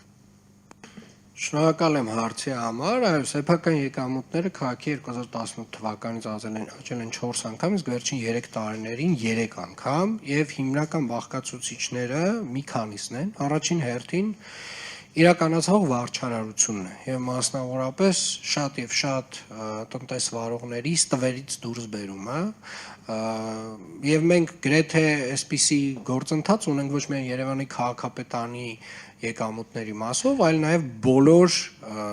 մեր ենթակա հիմնարկների։ Օրինակ առողջության կենտրոնների։ Եթե օրինակ դուք վերցնեք որևէ մի պոլիկլինիկա առողջության կենտրոն 2018 թվականին իր ֆինանսական հաշվետվությունները նայեք եւ օրինակ 2025 թվականին մեր առողջության կենտրոնների կամ բժշկական կենտրոնների ֆինանսական տվյալները նայեք, դուք կտեսնեք, որ դրանք բոլորը տենց առողջ, ֆինանսապես առողջ կազմակերպություններ են, որոնց եկամուտները եւ շահույթը աճում է։ Ինչ վերաբերում է քաղաքապետարանի եկամուտների հիմնական ուղղություններին, շատ մեծ ծավալի իհարկե նոր չափաբաժին կա, դա շինարարության ոլորտից գանձվող տուրքերն են, մոտավորապես նախորդ տարի դրանք եղել են 24 միլիարդ դրամի չափով, այս տարի դրանք եղել են 18 միլիարդ դրամից մի փոքր ավելին, եւ իրականում այն, որ սրանից առաջ Երևան քաղաքում կարելի է ասել շատ մի անկանոն ինչ-որ տենց կառուցապատման process էր գնում, այս տուրքերի ներմուծումը մեր կողմից էականորեն զսպել է ախորժակները տարատեսակ կառուցապատողների եւ եթե մեզ նույնիսկ թվում է, որ հիմա է, այսպես ասած, Երևան քաղաքում կառուցապատումը մեծ ծավալների, ես վստահեցնում եմ, մենք չենք պատկերացնում, թե ինչ կլիներ, եթե 2023 թվականին մենք պրոակտիվ այս քաղաքականությունը չվարեինք եւ շատ արագ չկարողանայինք այս տուրքերը ներմուծել եւ ներդնել։ Մեծ ծավալով հիմնական չափաբաժինը գալիս է այդ հատվածից, ունենք իհարկե նաեւ կենսապահովման ոլորտի տարատեսակ մեր հատվածներ քանդելու, փորելու համար, գծամետրի համար նոր տուրքեր, ունենք տարատեսակ, չգիտեմ, մեքենա սարքավորումների համար, որոնք որ տեղադրված էին քաղաքում, չգիտեմ, տերմինալների համար, որոնք որ անկանոն ձևով տեղադրված էին քաղաքում, դրանց համար սահմանված տուրքեր, որոնք որ գանձվում են եւ որոշ չափով գույքահարկի աճն է որոշակի ավելացրել մեր եկամուտները, բայց հիմնական ամենամեծ կտորը իհարկե շինարարական տուրքերն են։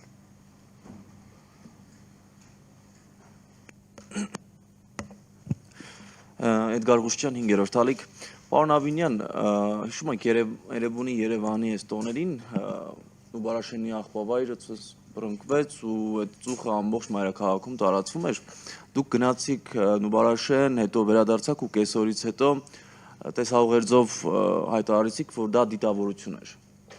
Ու դիմել էիք ներքին գործերի նախարարին, ԱԱԾ պետին, որ այդ դիտավորության հեղինակը բացահայտվի։ Արդեն անցել է 2.5 ամիս, բացահայտվեց ի վերջո ով էր դիտավորության հեղինակ եւ առասարակ մարդկային գործոն կար, այստեղ թե չէ, բռնվել է, այսինքն հայտնաբերվել է մարդը։ 2-3 օր անց ոստիկանությունից հայտնեցին, որ որևէ մեկին չեն բացահայտել ու չկա, կա հիմա այդ մարդը թե չէ։ Ասեմ նախ որևէ մեկի անմեղության կանխավարկածը չոտնահարելով արձանագրեմ, որ Նուբարաշենի աղբավայրում այդ դեպքից 1-2 օր առաջ պահակներին մոտեցել եւ շատ տարօրինակ նախադասություններ էր ասվել, մասնավորապես, որ շուտով այստեղ բան է փոխվելու եւ այդ կարծում եմ շատ տրամաբանական էր մեր այն ենթադրությունը, որ այդտեղ կա մարդկային գործոն։ Մեր գործողությունները ասեմ ավելի շատ, թե մենք ինչ ենք իրականացրել դրանից հետո, մենք խզել ենք այն պայմանագիրը, որ ունեինք այդտեղ տնտեսվարողի հետ, որը իրականացնում էր, այսպես ասած, աղբավայրի կառավարումը, ամբողջությամբ այդ կառավարումը վերցրել են քաղաքապետարանի ձեռքը։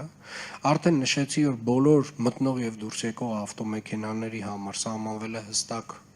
վճար, որը վճարում է արդեն մեր նոր աղբավայր ՓԲ-ին, կահավորվել է ամբողջ աղբավայրը, տեղադրվել են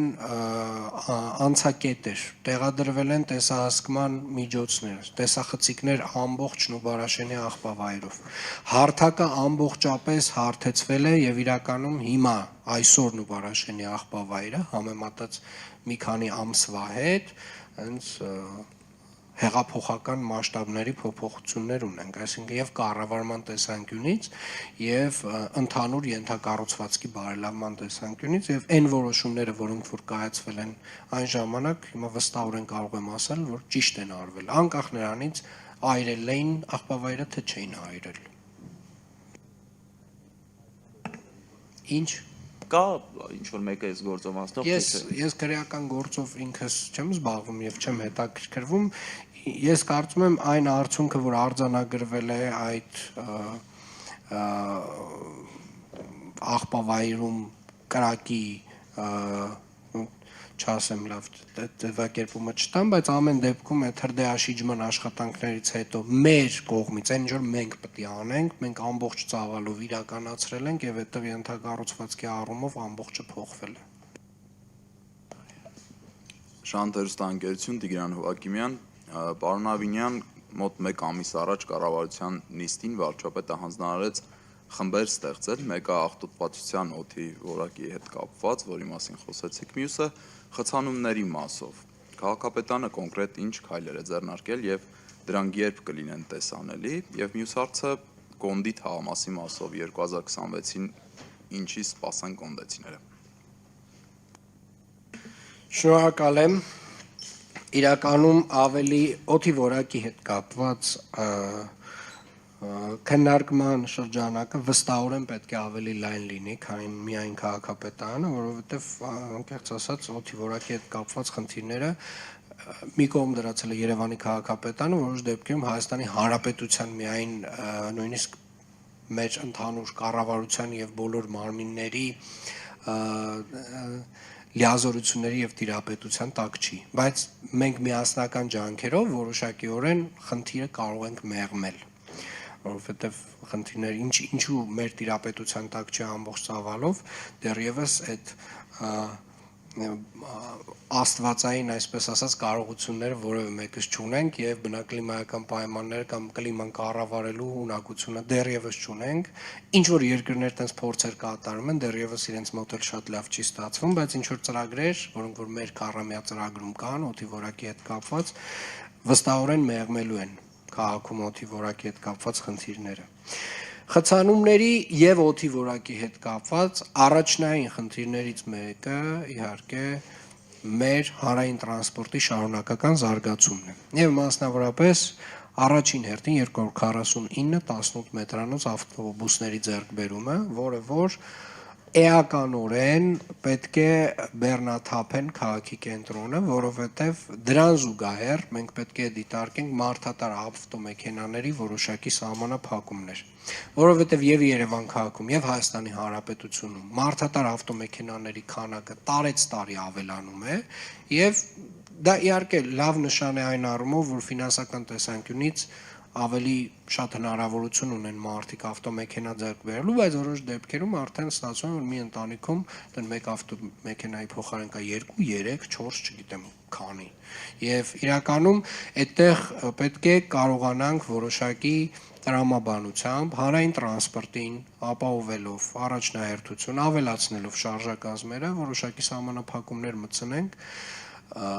փոքր կենտրոն մուտքի հետ կապված մարդատար ավտոմեքենա։ Հիմա օրինակի համար ասեմ, մեր մեկ ավտոբուսի մեջ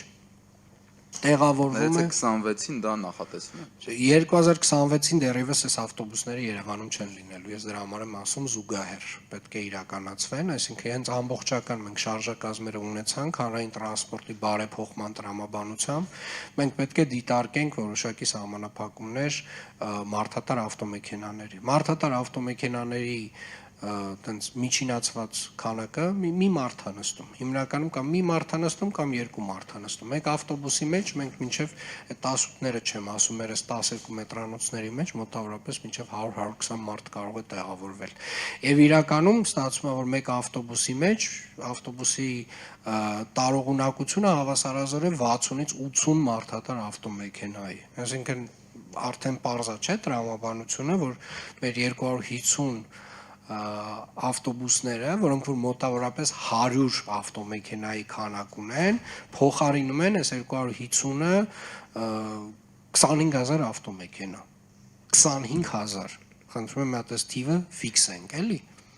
Այսինքն 250 մեր ավտոբուսները 18 մեքենա, պատկերացրեք 25000 ավտոմեքենա դուրս եկավ քաղաքից։ Այս հնարավորությունը ստեղծում է քաղաքը։ Եվ հետևաբար նաև շատ տրամաբանական է լինելու այդ ժամանակ որոշակի նոր կանոնների ֆիքսումը, որովհետև ասում եմ, մի օր մենք ուղղակի բոլորս դուրս ենք գալու մեր բակերից, մեր ավտոմեքենաներով եւ չկարողանանք առաջ շարժվել, որովհետև տարեկան եթե 10-15000 ավտոմեքենա է ավելանում մեր շարժման մեջ Երևան քաղաքում, էլ չեմ ասում մարզերից նաև մտնող մեքենաներ այդ ուղղակի մի իրավիճակ է ստեղծում։ Ինչ ուզում ես արհեստական բանականություն դիր, ինչ ուզում ես դիր բոլոր խաչմերուկներում, չես կարող կառավարել խցանումները, եթե դու չունենաս որոշակի սահմանափակում քանակի հետ կապված։ Սա է տրամաբանությունը։ Եվ կոնդի թաղամասի։ Կոնդի թաղամասի հետ կապված մենք քանի որ մի գործընթաց իրականացնում էր քաղաքաշինության կոմիտեով մրցույթի կազմակերպման, այդտեղ կարելի ասել տենց շատ մեծ արդյունքներ չկարողացանք արձանագրել մրցութային, բայց հիմա փորձելու ենք երևի մասնավոր որևէ գործընկերոջ հետ նախնական էսկիզ տրամաբանությամբ ունենալ թաղամասի նախագիծ, որը որ հետագայում կդրվի մրցույթի։ Պարոն քաղաքապետ, դուք խոսեցիք մոտավորապես արդեն մայթերի մասին, գաղտնիք չէ, որ Երևանը մեղմ ասած հետիոտնի համար հարմար քաղաք չէ, եւ ունենք փողոցներ անգամ, որտեղ ամբողջ երկարությամբ չունենք մայթեր, չգիտեմ, օրինակ Նարդոս փողոցում ամբողջ զբաղեցված է բիզնեսների կողմից, մեքենաների կողմից, բայց հաճախ կարող են լինել դեպքեր եւ կարծում եմ այդպես են մեծամասամբ, որ այդ բիզնեսները ունեն սեփականության իրավունք, այսինքն ամեն ինչ օրինականացված է։ Այդ դեպքերում, պարոն քաղաքապետ, ինչպես է լուծվելու այդ մայթերի հարցը, որ այդ բիզնեսների եւ շահերը չտուժեն եւ մարդիկ մայթ ունենան։ Շնորհակալություն հարցի համար։ Իրականում ձեր մատնանշած խնդրի հետ կապված մենք շատ կոնկրետ քաղաքականություն ունենք։ Մասնավորապես մենք փորձում ենք իրականացնել մայթերի հիմնանորոգման կամ նորերի կառուցման ծրագրեր այն փողոցներում, որտեղ որ ամենաբարդն է եւ ամենադժվարն է։ Օրինակ, Մհեր Մկրտչյան փողոցում այս տարի իրականացնում ենք ամբողջական երկկողմանի մայթի կառուցում եւ շատ գեղեցիկ է իրականում, տենց կարող եք գնալ եւ տեսնել, այդ հատվածում մայթ որպես այդպեսին չի եղել, գոյություն չի ունեցել։ Եվ դա միշտ տեղի է ունենում ինչ որ մի բանի հաշվին, եւ դա տեղի է ունենում կամ ձեր մատնանշած փողոցի հաշվին, կամ դա տեղի է ունենում այդ բիզնեսների տենց արդեն իսկ նույնիսկ օրինականացրած տարածքների հաշվին, եւ տարբեր դեպքերում տարբեր է ընդհանուր առմամբ մենք բոլոր այն տեղերում, որտեղ որ խնդիր է դրվում, խնդիրը լուծելու, այդ խնդիրը վստահորեն ինչ որ լուծումներ ստանում է։ Եվ դրա հաշվին ինչ կարող է լինել։ Այո, կարող է փողոցի լայնքը նեղանալ եւ կարող է հետիոտնային հնարավորությունը ստեղծելու հաշվին ուղղակի տենց ավտոմեքենաների համար կանգառի հնարավորությունը այլևս չլինի։ Եվ դա նորմալ է եւ տրամաբանական է, որովհետեւ նորից կրկնեմ, մեր առաջնային խնդիրը հետիոտնա, անվասայլակով մարդն է, մանկասայլակով մարդն է։ Երկրորդի մասով էլ Երևան քաղաքում միայն վերջի տարվա ընթացքում 500 թեքահարթակներ են կառուցել,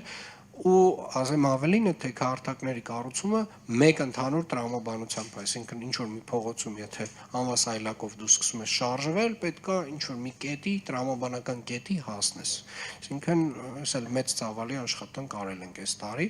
Ну, չեմ ասի, որ արդեն հետիոտնի եւ անվասայլակով մարդու համար շատ հարմարավետ է դարձել քաղաքը, բայց այդ ճանապարհով մեծ տեմպերով շարժվում ենք։ Նյուզայեմ Ռուզան Խաչատրյան,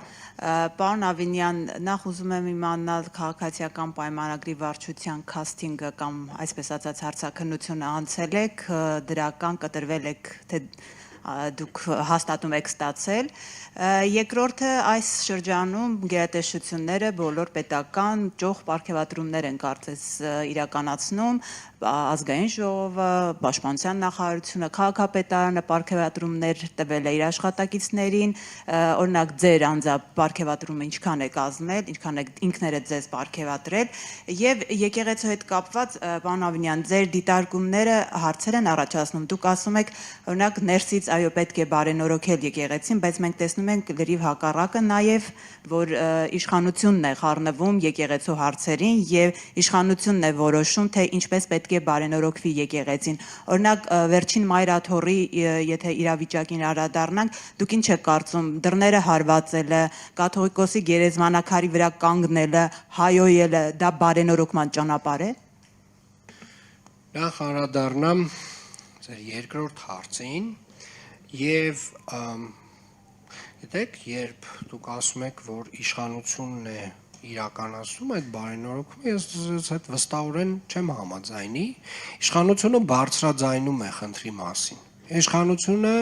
հստակ իր դիրքորոշումն է հայտնում եւ իրականում իր դիրքորոշումը ժողովրդի դիրքորոշումն է։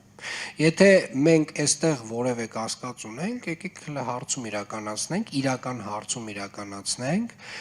որպեսզի հասկանանք արդյոք այն ինչը որ տեղի ա ունեցել վերջին տարիներին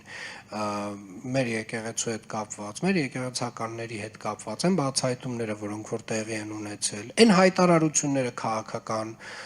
որ եկեղեցականները տարբեր ժամանակներում արել են, այս կամ այն մոտիվացիայից եւ կենտրոնից դրդված, արդյոք այդ ինստիտուտը չունի նորոգման կարիք։ Ես կարծում եմ, որ ժողովրդին հարցնենք, ես վստահ եմ, որ իրանք վստահորեն կասեն, որ ունի կարիք եւ իշխանությունը ընդհանրապես բարձրաձայն կներեք, թողեք ավարտել։ Թողեք ավարտել։ Այո, արել ենք։ Բայց դա չի կարևոր։ Իրականում կարևորը ճշմարտությունն է եւ ճշմարտությունը միշտ պետք է լինի գերակա եւ երբ որ ես ասում եմ որևէ ինստիտուտներից պետք է նորոգվի եւ ժամանակի պահանջներին, ժամանակի տրամաբանությանը, ժամանակի հանրային, այսպես ասած, բաց այս նամանավանդ այն դարում, երբ որ ինֆորմացիան հասանելի է ամեն մեկի մասին, ամեն ինչի մասին եւ արդեն շատ բաներ հնարավոր չի կոծկել եւ թաքցնել եւ պահել մութ ինչ որ հատվածներ, պետք է համապատասխան այդ նորոգումը տեղի ունենա եւ այդ նորոգումը տեղի է ունենում հենց եկեղեցու ներսից։ Ինչ վերաբերում է ձեր առաջին հարցին, արդյոք ես ցուցակում ընդգրկված եմ, այո, ես ընդգրկված եմ ցուցակում քաղաքացիական պայմանագիր կուսակցության։ Գիտեք, ձեր հարցը ես հասկանում եմ, որ մեր որոշ գործընկերներ են քաղաքացիական պայմանագիր կուսակցության ժողովրդավարական գործելավոճը շատ խորթ է։ Շատ խորթ է, այնքան խորթ է, որ չենք պատկերացնում, որ այդ որոշումը կայացնելու համար արդյոք մարդը պետք է լինի ցուցակում, թե չպետք է լինի, այդ ընդհանուր կանոնին ենթարկվում են բոլորը, եւ ես, եւ վարչապետը, եւ բոլորը, այսինքն բոլորս մեր հերթին կանգնել ենք ամբիոնին, ներկայացել ենք, պատասխանել ենք հարցերին եւ վարչությունը կամ հաստատել է կամ մերժել է մեր տեխնացությունը։ Հիմա եւ վարչապետի տեխնացությունը, եւ իմ տեխնացությունը, եւ շատ իմ գործընկերների տեխնացություն հաստատել է մեր վարչությունը։ Սա է այդ կանոնը, որը մենք ինքներս մեզ համար դրել ենք, որքան էլ որ այդ ժողովրդավար կանոնները որոշ մեր գործընկերների համար խորտ չլինեն։ Պարգևատրումների մասով պարգևատրումները տրվում են ըստ արդյունքների եւ իրականում Երևանի քաղաքապետարանը իր նախանշած արդյունքներից շատ բաներ ավելի գերակատարել է եւ բոլոր գերակատարած ստորաբաժանումները ստանում են համապատասխան պարգևատրում, բայց ուզում եմ նաև արձանագրել, որ այս տարի պարգևատրում ստանում են նաև մեր մանկապարտեզների աշխատակիցները, մեր Երևան ավտոբուսի վարորդները, այսինքն պարգևատրումը տարվա ընդհանուր ամփոփման տրամաբանությամբ ստանում են տենց շատ լայն քանակի եւ շրջանակի մարդիկ։ Խնդրեմ։ Էմմա Մարտիրոսյան, Մեդիահաբ։ Պարոն Ավինյան, շաբաթներ առաջ մի քաղաքացի էր ահազանգել, որ կոնկրետ 99 համարի ավտոբուսում սեռական ոտնձգության դեպք էր ականատես եղել, մի տղամարդ էր բարձրացել ավտոբուս, մերկացել է, սա մեկ օրինակ է, բայց նման դեպքեր հաճախ են լինում ավտոբուսներում, թե սեռական ոտնձգության ձևով, թե այլ ձևով նաև։ Ուզում եմ հասկանամ, ինչ է արվում այս երևույթը վերահսկելու, կանխարգելելու համար։ Շնորհակալ եմ հարցի համար։ Իրականում Երևանի քաղաքապետարանը փաստացի բոլոր տեխնիկական միջոցները ունի, որպեսզի տա համապատասխան իրավական մարմիններին նմանատիպ բոլոր դեպքերում, եւ մենք շատ հաճախ այս տեսահոլովակները մեր գործընկերներին տալիս ենք, եւ ես գիտեմ, որ այս տեսակ սեռական ոտնձգության, այսպես ասած, բոլոր դեպքերով, երբ որ հստակ կա բողոք, շատ արագ արձագանքը, մարդիկ շատ արագ իդենտիֆիկացվում են, մեր տեխնիկական համալրվածությունը ավտոբուսների ներսում տեսախցիկների տեսանկյունից բավականին հագեցած է եւ գրեթե բոլոր ավտոբուսներում մենք այս խնդիրը լուծել ենք եւ փաստացի մեր գործընկերներին շատ արագ տալիս ենք ինֆորմացիա։ Կներեք լրացնեմ, հա, դեպքի հետ կապված ես դիմել էի ավտոբուս ՓԲ-ին, բայց փաստացի ոչ մի արդյունք չստացանք, որովհետև նախ նշվեց, որ վարորդը չի ահազանգել դեպքի մասին, դե քաղաքացիները նույնպես։ Նման դեպքերում ինձ տեղեկացրեցին, որ պետք է վարորդը տեղեկացնի համապատասխան մարմիններին, սակայն փաստ է, որ վարորդը տվյալ դեպքի մասին չի ահազանգել ու նման դեպքեր վստահաբար կլինեն, որ վարորդները կրկին չեն ահազանգում ու նաև տեխնիկական միջոցներ այս պարագայում, այսպես ասած, ոչ մի արդյունք չեն տալիս։ Տեսեք, եթե մենք խոսում ենք սեռական ոտնձգության մասին, ամեն դեպքում այդ ոտնձգությունը ինչ որ մեկի նկատմամբ պետք է իրականացվի եւ ենթադրում եմ, եթե ինչ որ մեկի նկատմամբ իրականացվել է, պետք է լինի համապատասխան բողոք այդ ինչ որ անձի կողմից համապատասխան մարմիններին։ Եվ իմ կարծիքով այդտեղ շատ հստակ է ընթացակարգը եւ եթե կա սեռական ոտնձգության որևէ մի դեպք, դրան համապատասխան կա բողոք, արձագանքը արդեն իրավապահ մարմինները օգտագործելով մեր տեսահսկող սարքերի բոլոր միջոցները շատ արագ կարող են իդենտիֆիկացնել եւ ես գիտեմ, որ այս տեսակ դեպքերի հետ կապված շատ արագ եւ օպերատիվ են արձագանքում մեր իրավապահ մարմինները։ Մերի Մանուկյան 24 News, պարոն Ավինյան, թեև ասուլիսի ընթացքում, ինչպես նաև գործակարգավարական խորհրդակցության ընթացքում դուք անդրադարձաք փողոցներին, նաև պարոն Արեյանը ձեզ զեկուցեց, որ անանցանելի փողոցներ չեն եղել, բայց օրինակ Մալաթիա-Սեբաստիա վարչական շրջանի Աջափնյակ, Նոր-Նորք վարչական շրջանում կան բազմաթիվ փողոցներ, որոնք անանցանելի են եւ ինչպես վարորդներն են սիրում բնորոշել, փողոցները հայելի են եւ սղացնում է, այսպես ասած, ավտոմեքենան։ Կարող ենք պարոն Արեյանի եւ ձեզ հետ միասին գնալ եւ այս օրինակ մատնանշեմ այդ փողոցները, կենտրոնում էլ կան այդպիսի փողոցներ։ Խնդրեմ դրան այնքանով, որքանով կուզեք անդրադարձեք, պարոն Ավինյան, եւ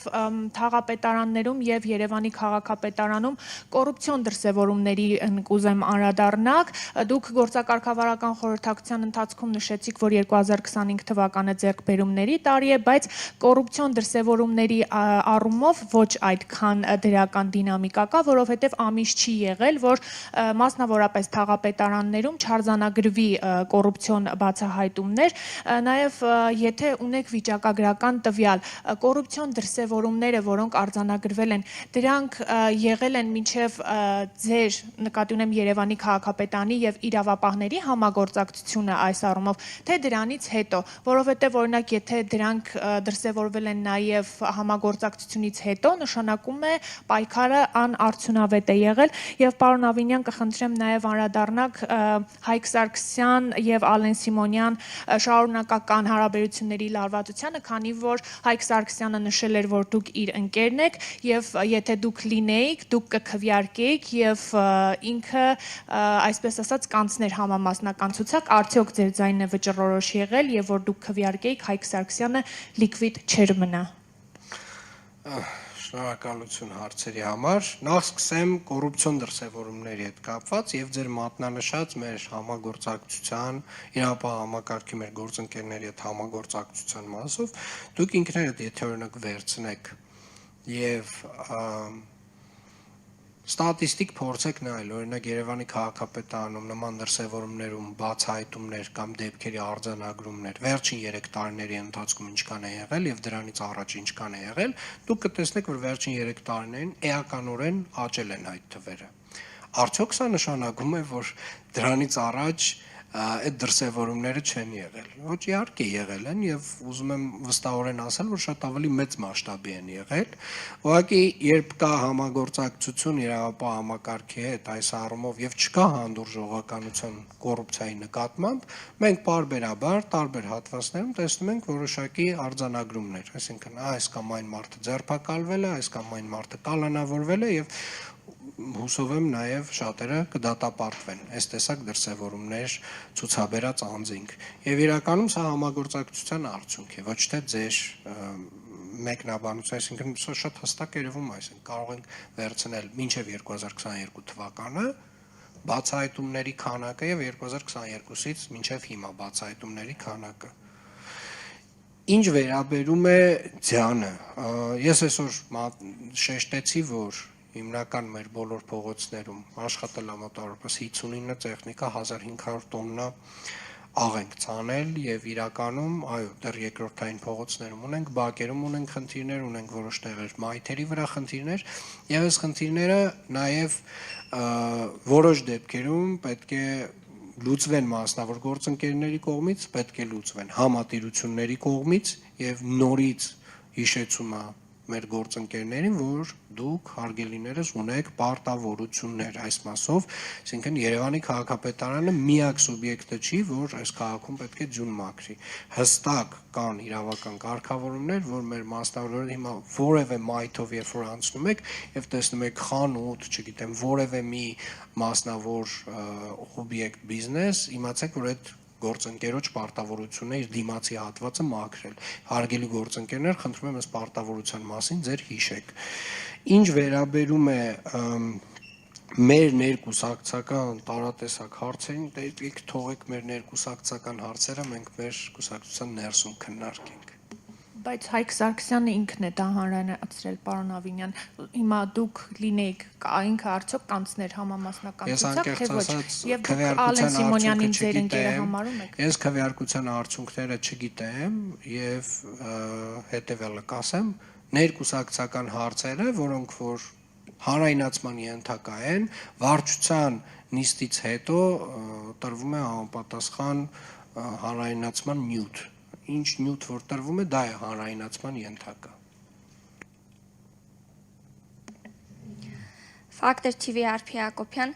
պարոն Ավինյան, 2021 թվականին դուք չընդգրկվեցիք ՔՊ ցուցակում եւ հետո մի գրառմամբ հանդես եկաք, որ բիզնեսը եւ քաղաքականությունը պետք է տարանջատված լինեն, ըստ էության նկատի ունենալով ցուցակում ընդգրկված գործարարներ Խաչատուր Սուքիասյանին եւ Գուրգեն Արսենյանին եւ ստացվում է, որ հիմա Արսենյանը չկա ՔՊ ցուցակում, Խաչատուր Սուքիասյանը եւս ասել է, որ ինքը ընդգրկված չի լինելու, արդյոք սա է պատճառը, որ այս անգամ դուք ընդգրկվել եք ՔՊ ցուցակում։ Եվ պարոն Ավինյան, Անիֆի թեմայով մի հարց տամ։ Վարչապետ Նիկոլ Փաշինյանը ամիսներ առաջ ասել էր, որ ձախողում եւ խայտարակություն է այն, ինչ տեղի է ունեցել Անիֆում, դուք էլ ասել եք, որ մանրամասների եք տիրապետում եւ այնտեղ կոռուպցիա չկա։ Հիմա ուզում եմ հարցնել, դուք ձեր քաղաքական թիմի ղեկավարի հետ համամիտ եք, թե ոչ։ Եվ պարոն Ավինյան, մի նկար ձեզ ցույց տամ,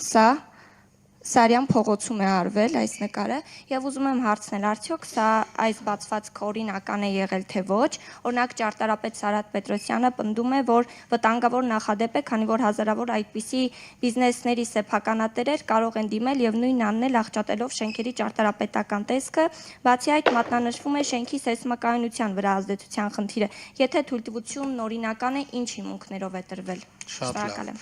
Իրականում կդժվարանամ վերջին հարցին պատասխանել։ Երևան քաղաքում ամեն օր տասնյակներով փորձեր են կատարվում իրականացնել ինքնակամ շինություններ եւ շատ դեպքերում այդ արձանագրումները Երևանի քաղաքապետարանը իրականացնում է, պատասխանատվության է ենթարկում, իսկ նոր երթի օրենքով առհասարակ քանդման պահանջ է կարողանալու ներկայացնել բոլոր գործընկերներին։ Ձեր մատնանշած տարածքը իրականում համատիրության վերահսկողության տարածք է եւ իրավական տեսանկյունից նաեւ համատիրության պատասխանատվությունն է, բացի ինքնակամ շինություն իրականացնող անձից։ Ես վստահ եմ, որ այս տեսակ ինքնակամ շինությունների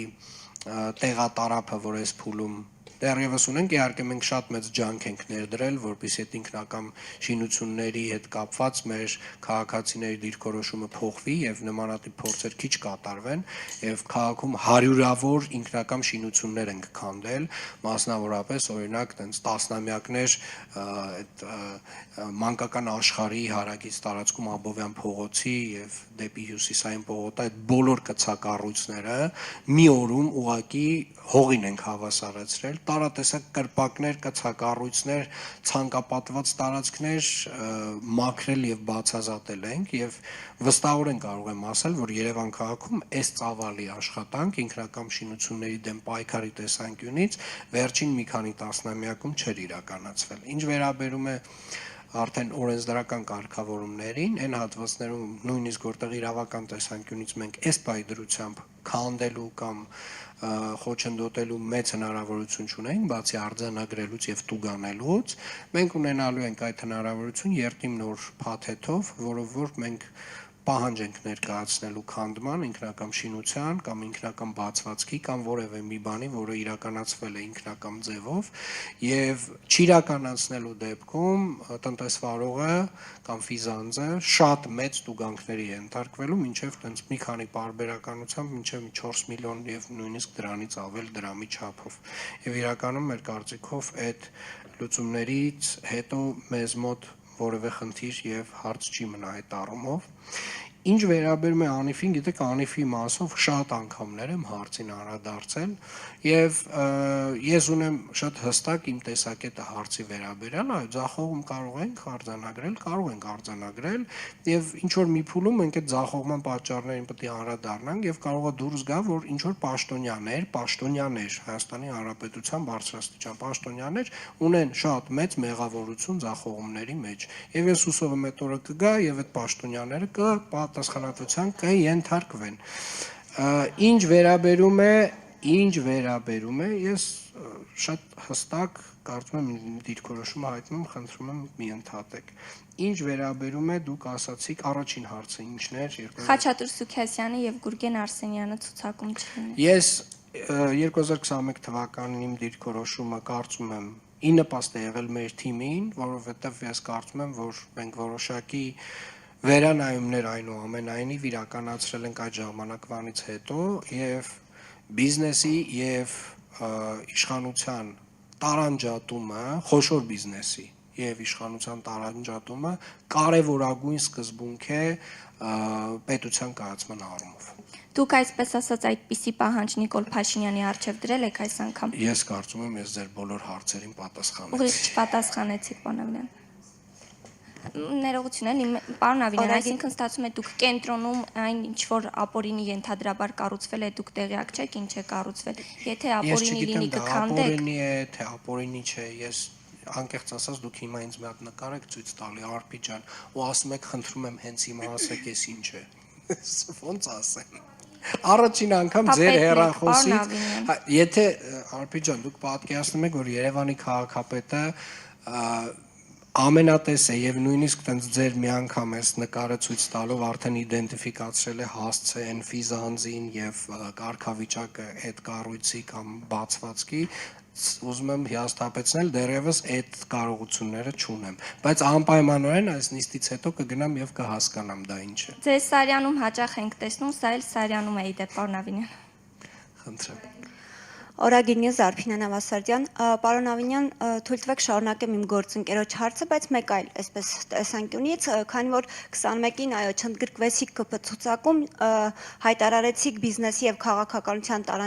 տարանջատված լինելու մասին անկախ անձերից, քանի որ ձեր ընտանիքին պատկանող բիզնեսը վերջին տարիներին բարգավաճում է,